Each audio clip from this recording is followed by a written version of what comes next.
Welcome to Lilybug's Library. My name's Linda. And can you believe that we are almost through July? Where did that go? So today we're going to talk about the theme for August, which is going to be summer love. So not just romantic love, but the love of family, the love of friends. So really excited. I've got some what look like really good books. So let's take a look. So excuse me if I look at my notes. So the first one is called the Summer Sun Pact. And it says five best friends made a summer sun pact as teens and have only kept it once or twice until they reunite decades later and renew their agreement to meet in Five Island Cove every summer. Alice Kelton's marriage is in shambles, and while she's always thought she'd stay with her husband, after her last visit to the Cove, she went back to the Hamptons and filed for divorce. She and her twins are moving to Rocky Ridge in Five Island Cove permanently, but she's not telling anyone. Robin's husband's in Alaska for the summer, and she's pretending she's okay. Eloise comes back to the Cove every couple of weeks so she can see her new boyfriend, though she's growing tired of the distance between them. AJ broke up with her non-committal boyfriend, and she's happier, freer, and open to another relationship, even though she lives in Atlanta. Kelly brings her son to the Cove this time, knowing her relationship with her husband's on the rocks and desperate to fix it. She plans to get some help from her sisterhood during their 2 weeks in the Cove. While she's followed to the beach house where the other women and their children have gathered, when she's followed to the beach house where the other women and their children have gathered, Kelly learns a dangerous secret 30 years in the making that could completely undo all the progress she's made. So I don't know, that sounds really good to me, and I'm interested to know what secrets they're all holding. It sounds like they've been friends a long time, but they're not totally open about everything. So interested to see where that one goes. All right, so the next one, love the cover. It's Summer Nights and Pillow Fights. And it says Eve Gray is divorced, the wrong side of 40, and dreading her only son leaving for college in the autumn. Still, she has one last summer planned with him in Little Bampton, and she's determined to make the most of it. At least that's the plan, until Davy's father rocks up and tempts him away with the promise of sun, sea, and sand. Eva's summer stretches away in front of her. She's alone for the first time in 18 years, and the house feels strangely empty. And there's something about the summer air that's making her feel decidedly fidgety. All it takes is one particularly rowdy book club session to set her on a new and exciting path. Finn Casey is hoping his visit to Little Bampton might help him get over his writer's block. It was his editor's idea to take a painting course in an attempt to get inside his new hero's head. Unfortunately, the village just provides him with a whole new set of distractions. So that should be good. I have a feeling that Eve will end up meeting him. Oh, I was trying to figure out what that noise was. I don't know if you could hear it or not, but it was my dishwasher. Okay, so the next one is by Donna Allward. And it's not her newest, but it does go with the theme. So it's The House on Blackberry Hill, and it's the first in the Jewel Cove series. It says Abby Foster arrives in Jewel Cove to take possession of the family mansion she's inherited from a relative she never knew existed. Her plan is to refurbish it, put it on the market, and head back to Nova Scotia. But the house and the secrets within it catch her in its spell. Before long, she's drawn into the close-knit small town and falling for her sexy contractor, Tom Arsenault. Leaving isn't going to be as simple as she hoped. Tom's got his secluded cottage where he can nurse his grief and broken heart in private. But when Abby arrives in town, the restoration job at Blackberry Hill is too tempting to resist, much like its owner. So that sounds really good. And I'm excited to see, how they meet, how they fall in love. I'm there for it. So the next one is called Summer in Bellbird Bay. That's a bit of a tough one. It says, but beautiful cover. It says, when Alyssa McNeil's marriage falls apart, an invitation to spend the summer with an old friend in Bellbird Bay offers her the opportunity to escape and regroup. What she doesn't expect is to meet her friend's twin brother, the first man to stir her feelings when she was an impressionable 19-year-old. As a young man, Martin Cooper couldn't wait to leave Bellbird Bay. He has spent the past 30 years traveling the world and has accomplished his dream of becoming a celebrated travel photographer. But it has come at a price, and when his career and personal life take a downward turn, he returns to his hometown to consider his future. So we'll see what happens between them. So some really, like the covers for the summer ones are so beautiful. Like they're, Adirondack chairs and beaches and, cozy houses with wisteria growing. And I don't know, they all just look so inviting, don't they? It's like you want every day to be summer in the books. Okay, so the next one is Coming Home to Hideaway Bay. When Lily Ford returns to her lakeside hometown of Hideaway Bay for her grandmother's funeral, the reunion with her estranged sisters is anything but easy as old wounds surface quickly. Recently widowed and still reeling from the secrets her late husband left behind, Lily finds herself at a crossroad, questioning everything about herself and the people she thought she knew. Hideaway Bay was the childhood summer playground and eventual home of her late grandmother, Junie, and her best friends. Lily's heart is tugged by the strings of memories, having spent so much of her own childhood along the beaches there with family and friends. Having believed for years that she was content with the fragile peace she'd made with the past, Lily is as surprised as any when she begins to question whether she wants to return to her life in California. Maybe you can go home again. So that one sounds really good. So the next one, really love the cover on this one too. I mean, I do on all of them really. This one is called The Summer Breeze Bed and Breakfast. So it is the first in the Summer Breeze series. And it says Callie Williams is tired of it all. Her fast-paced life in New York City, her demanding career, and her exacting fiance. An unexpected visit from her sister and the discovery of a secret upend her life, and she is forced to finally make the decision to start over. Leaving everything behind, Callie makes a life-changing move to the small town of Seneca Springs, nestled on the banks of Cayuga Lake in beautiful Finger Lakes wine country. Taking on a daunting renovation while navigating the complexities of small town life, Callie forges lifelong friendships, eats more than her fair share of delicious food, and tries not to meddle in the lives of her guests. The only thing hindering her newfound happiness is the attraction she feels for Nick, the rough around the edges construction worker who's determined to get under Callie's skin. A late night delivery will tear them apart, but a quintessential nor'easter snowstorm might just force them back together. So it's interesting. It's called The Summer Breeze, but there's going to be a snowstorm in there somewhere. So I don't know. We'll see where that goes. It's funny. I think in novels, if anything bad happens to you, you can just, find a beach house somewhere to fix up, and hopefully left to you by a long lost relative you didn't know you had, and then everything will be better. I wish it was that easy in real life. So the next one is called The Magic of Sea Glass.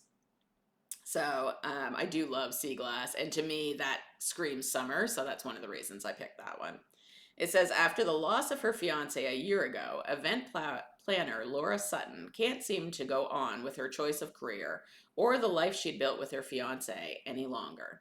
Floundering emotionally, she makes a snap decision to sell her half of the business and spend the summer among the sand dunes and changing tides of the Outer Banks, taking care of an old inn in Rodanthe, North Carolina, with its elderly owner, Mary Everett. Perhaps the salty breezes of the Atlantic and the warmth of the summer sun on her face will help her find her direction. What she doesn't expect to find is a story hidden away in a string of sea glass that will change her life forever. And complicating things is local fisherman Brody Harris. All she wanted was to sink her toes in the sand and let the coastal breeze calm her aching heart, but Brody shakes up her plans in ways she never imagined. So that one sounds really good too, really romantic. And I love that it takes place in Rodanthe, North Carolina, and I think I'm saying that right. Because anytime I think of that particular place, there was a movie that had, I think it was Diane Lane and Richard Gere, and I think it was called Nights in Rodanthe, something along that lines.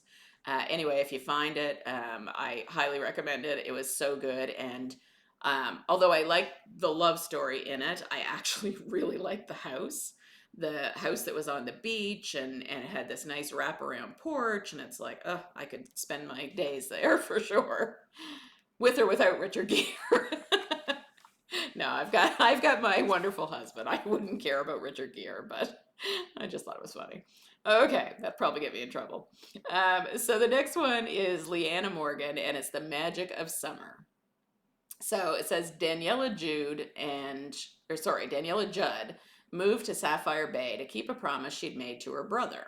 If anyone told her she'd be happy living in a small Montana town, she'd tell them they were crazy.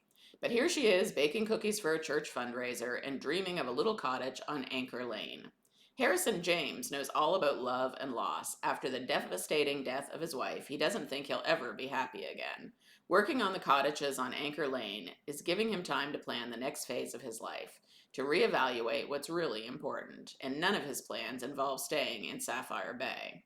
When Daniela and Harrison meet, their worlds collide in a whirlwind of emotions. Will Daniela discover that a lifetime of commitment can be the greatest adventure of all? Will Harrison find the courage to let go of his fears and embrace the love that awaits him?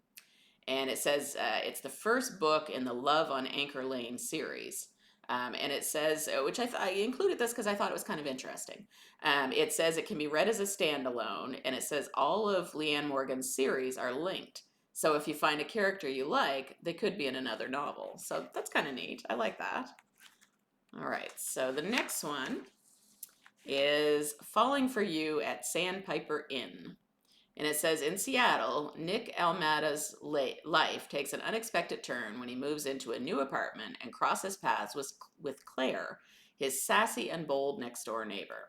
Little does he know they not only share an address, but also a workplace, and she'll be training him. As they navigate their newfound connection, a bond forms between them, and it doesn't go unnoticed by Nick's mom when she comes to visit. Moms always know. And of course, she invites Claire to stay at the Sandpiper Inn. Claire, unaccustomed to the warmth of a close knit community, grapples with unfamiliar emotions during a fateful weekend getaway with Nick and his family. Will she finally see that Nick is the man who can heal her heart and restore her faith? And it says the Almeida family of Sandpiper Cove is a sweet romance series with a light women's friendship fiction touch. If you love getting lost in small town worlds with close knit families that keep you wanting to come back for more, this is your new series. So that sounds good. All right, so the next one, and am I going to get to all these? I don't know. That's the hope, right? I mean, sometimes they go quicker than you think. I mean, I think I've read a lot of pet cozies this month, so I'm hoping these will be just as easy and I can get through quite a few, but we'll see. And it depends what happens in the month, too. All right, so this one is The Lighthouse on Plum Island by Amy Rafferty. And it says Carolyn Shaw's life unravels and reblooms on the quaint shores of Plum Island, New England. After the loss of her father and the end of her 15-year marriage after her husband's cheating, Carolyn and her 14-year-old daughter, Jules, seek a fresh start. Destroyed and in pieces, she knows she can make it through and get her life back on track. Amid financial struggles and a fraying mother-daughter relationship, Carolyn finds solace in writing mystery novels and focusing on her dreams. A twist of fate lands her in New York, where a chance encounter with Brad, a gorgeous and somewhat charming man, who turns out to be Brandon Danes, the director of her book series television adaptation, changes everything. As filming begins on Plum Island, Carolyn navigates rekindling her relationship with Jules and the complexities of opening her heart to Brad, all while uncovering the layers of secrets he holds. Oh my, everybody has secrets. It's like, I don't have any secrets. I mean, I guess that's good. I don't have drama either, but yeah, in books, they all have secrets. All right, so the next one is Lantern Cove Memories by Megan Jacobs.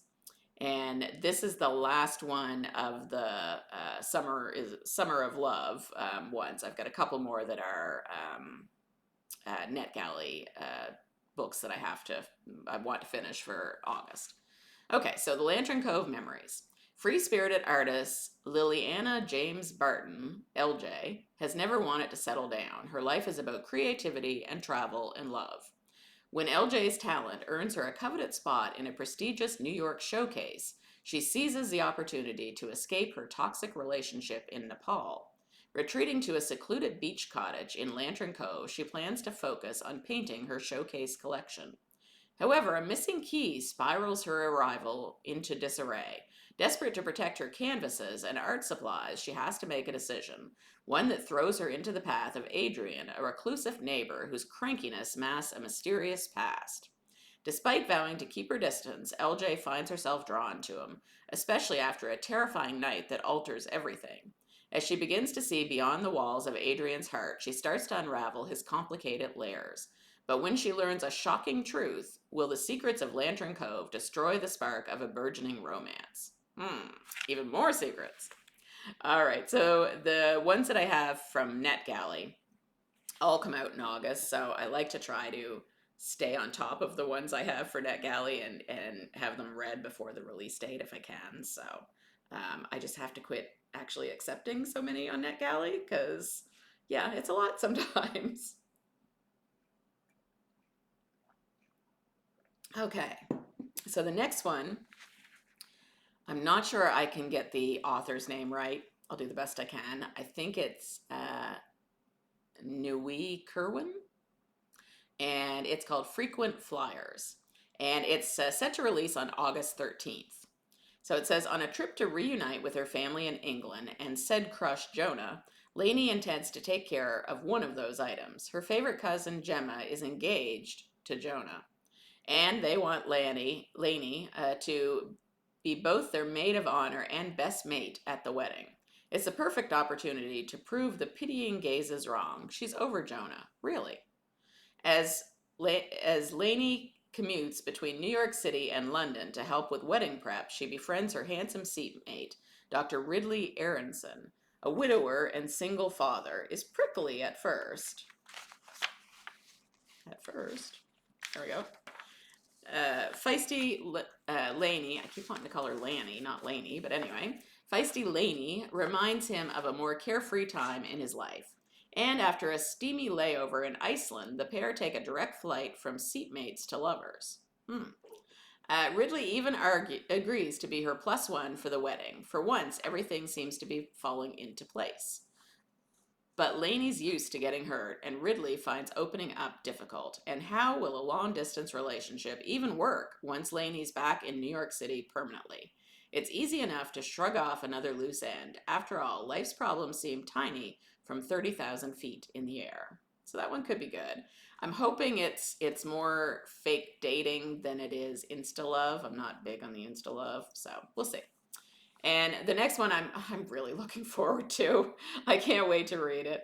It's I got an August 20th release, and it's called How to Charm a Nerd. And it says the spooky season is almost here, and occultist and tarot reader Liberty Wakefield is already feeling it. But ever since her sick Nan muttered the name of Liberty's mysterious biological father, nothing feels normal. Not her friends, her family, nor the quirky shop she runs with her besties. So maybe it's time for Liberty to track down the father she's never met. Of course, that means getting a little help from the sexy nerd she's been not so secretly vibing since last summer. Merle Rutland hasn't met anyone like the vivacious, bubbly Liberty. Part of him wishes he was more like her, instead of hiding his geekery from his hyper-athletic family. The other part just wants to pull the curvy redhead close, steal a kiss, and hope he doesn't roll a critical fail. Only somewhere between Dungeons and Dragons campaigns, pumpkins, and a few ridiculously hot, sexy times, Liberty and Merle discover their respective weirds might be a match. Yet as Halloween draws closer, it seems everyone has skeletons in the closet, and nothing spells disaster quite like being haunted by the past.